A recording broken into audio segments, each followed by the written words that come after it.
တမင်းနာမည်ကတော့နန်းထွေဖြစ်ပါတယ်ရှင်တမင်းအသက်ကတော့9နှစ်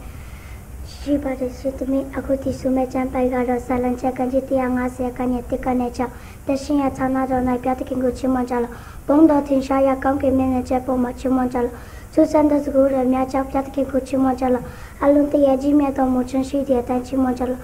တဘောမောလေပြတခင်ကိုချီးမွမ်းကြလို့တရားနေဆောင်ကိုတီးလေချီးမွမ်းကြလို့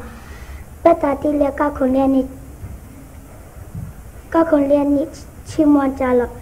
ကျိုးနေပြီးဆုံးတော့သူရိယကိုတီးလေနေခရကိုမုတ်လေချီးမွမ်းကြလို့အတန်ကျေတော်တန်လေးကိုတီးလေချီးမွမ်းကြလို့ကြီးဆုံးတော့လင်းကွင်းကိုလည်းတီးလေချီးမွမ်းကြလို့